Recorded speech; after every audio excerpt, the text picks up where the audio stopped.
Hi friends, ഇന്ന് ഞാനും അനിയത്തിയും കൂടെ ടൗണിലേക്ക് പോവാണ് കേട്ടോ. അച്ഛൻ ഞാൻ വീഡിയോ എടുക്കുന്ന കണ്ടിട്ട് അത്ഭുതത്തോടെ നോക്കി പോവുക.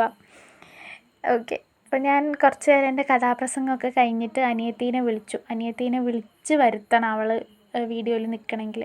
അപ്പോൾ ഞാൻ അവളെ വിളിച്ച് വരുത്തി കൊണ്ടുവന്ന് നിർത്തി കുറച്ച് നേരം വീഡിയോ എടുത്തു. അത് കഴിഞ്ഞിട്ട് പിന്നെ ഞങ്ങൾ വീട്ടിൽ നിന്ന് ഇറങ്ങി. പിന്നെ ബസ്സൊക്കെ കയറി ഞങ്ങൾ അവളുടെ ക്ലിനിക്കിലെത്തി കഴിഞ്ഞപ്പോൾ ഞങ്ങളൊരു 9:30 ആയപ്പോഴത്തേനും ക്ലിനിക്കിലെത്തി. പക്ഷേ ഡോക്ടർ വന്നിട്ടുണ്ടായിരുന്നില്ല. പിന്നെ ഞങ്ങൾ വന്നപ്പോൾ തന്നെ വെയിലൊക്കെ കൊണ്ടിട്ട് കണ്ണിൽ നിന്ന് ഇങ്ങനെ വെള്ളം വരുന്നുണ്ടായിരുന്നു. അതിൻ്റെ പുറമെ ഞങ്ങൾ ക്ലിനിക്കിലെത്തി കഴിഞ്ഞപ്പോൾ അവിടുന്ന് ഫാനിൻ്റെ കാറ്റും കൂടെ അടിച്ചിട്ട് കണ്ണിൽ നിന്ന് ഇങ്ങനെ കുടുകുടാന്ന് വെള്ളം വന്നുകൊണ്ടേ ഇരിക്കുകയായിരുന്നു. പിന്നെ ഞങ്ങൾ അവിടെ കുറച്ച് അധികം നേരം ഇരുന്നു. എന്നിട്ടും ഡോക്ടർ വന്നില്ല കേട്ടോ. അപ്പോഴത്തേനും എനിക്ക് തലവേദന എടുക്കാൻ തുടങ്ങി. എന്നിട്ട് ഞാൻ അവളോട് പറഞ്ഞു ഞാൻ പോയിട്ട് മരുന്ന് വാങ്ങിയിട്ട് കഴിച്ചിട്ട് വരാമെന്ന് പറഞ്ഞ് ഞാൻ പോയി മരുന്ന് വാങ്ങി കഴിച്ച് വന്ന് അവളെ വെയിറ്റ് ചെയ്യുകയാണിപ്പോൾ. അപ്പം ഞാൻ വെയിറ്റ് ചെയ്ത് കുറച്ചൊരു അരമണിക്കൂർ കഴിഞ്ഞിട്ടാണ് അവൾ പിന്നെ ഇറങ്ങി വരുന്നത്. അപ്പോഴത്തേനും എനിക്ക് ദേഷ്യം വരാൻ തുടങ്ങി, മടുത്ത് സത്യം പറഞ്ഞാൽ. അത് കഴിഞ്ഞ് പിന്നെ ഇനി ATM പോകണമായിരുന്നു. ATM പോയപ്പോൾ അവിടെയും തിരക്ക്. അത് പിന്നെ ഒരു വിധത്തിൽ കഴിഞ്ഞ് ഞങ്ങൾ പിന്നെ അവിടുന്ന് പച്ചക്കറി കടയിലേക്ക് പോയി. അവൾക്ക് ചീര വേണമെന്ന് പറഞ്ഞു. എന്ത് ചെയ്യാനാണ്, ഓരോ സമയത്ത് ഓരോ ആഗ്രഹം. എന്നിട്ട് ചീര വാങ്ങാൻ വേണ്ടി പോയി. ചീര വാങ്ങിക്കഴിഞ്ഞപ്പോൾ പിന്നെ അവൾക്ക് ജീൻസ് എടുക്കണം.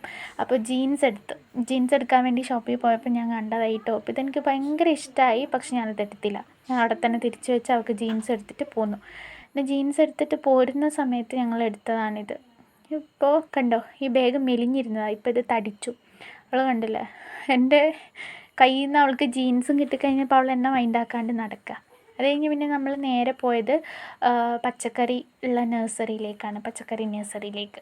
അവിടെ ചെന്നിട്ട് ഞങ്ങൾ കുറച്ച് ബ്രക്കോളി വാങ്ങി, പിന്നെ കോളിഫ്ലവർ വാങ്ങി, തക്കാളി വാങ്ങി. ഇതാണ് ഞങ്ങൾ വാങ്ങിയത്. എല്ലാം ഇത്തിരി വാങ്ങിയുള്ളൂ കേട്ടോ. അവിടുന്ന് ഒരു അമ്മച്ചി ഞങ്ങൾക്ക് എടുത്ത് തരുന്നുണ്ടായിരുന്നു. അത് കഴിഞ്ഞ് പിന്നെ ഞങ്ങൾ ആ പച്ചക്കറി കടയിൽ നിന്ന് ഒരു എക്സ്ട്രാ കവർ വാങ്ങിയിട്ടുണ്ടായിരുന്നു ഇത് ഇടാൻ വേണ്ടിയിട്ട്. അപ്പോൾ നോക്കുമ്പോൾ അതിലെല്ലാം കൊള്ളുന്നില്ല. അപ്പോൾ ഞങ്ങൾ അവിടുന്ന് ചേച്ചീനോട് പറഞ്ഞു, അനുവിന് ഡ്രസ്സ് എടുത്ത കവറുണ്ടായിരുന്നു, അപ്പോൾ അതിലേക്ക് ഒന്ന് മാറ്റി തരുമോ എന്ന് ചോദിച്ചിട്ട് ആ ചേച്ചി ഞങ്ങൾക്കത് വേറെ കവറിലേക്ക് ഇട്ട് തരുന്നുണ്ടായിരുന്നു. ഇതിൻ്റെ ഇടയിൽ ഗൂഗിൾ പേ വർക്കാവുന്നില്ല. പിന്നെ ഞങ്ങൾ കുറേ പണിപ്പെട്ട് അവസാനം പേയ്മെൻറ്റ് ചെയ്ത് വന്നു.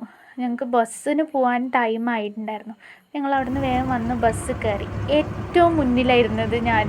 ഇത് കണ്ടോ, ഇത് കാണുമ്പോൾ തന്നെ കണ്ടോ, ഞാൻ ഡ്രൈവറിനേക്കാൾ മുന്നിലായിരിക്കുന്നത്. സ്റ്റിയറിങ്ങിൻ്റെ തൊട്ടപ്പുറത്തായിട്ട് ഡ്രൈവറിനേക്കാൾ മുന്നിലാണ് ഞാനിരിക്കുന്നത്. അയ്യോ. അത് കഴിഞ്ഞ് പിന്നെ ഞങ്ങൾ ബസ് ഇറങ്ങിയിട്ട് ഒരു ഐസ്ക്രീം വാങ്ങി വീട്ടിലേക്ക് പോയി.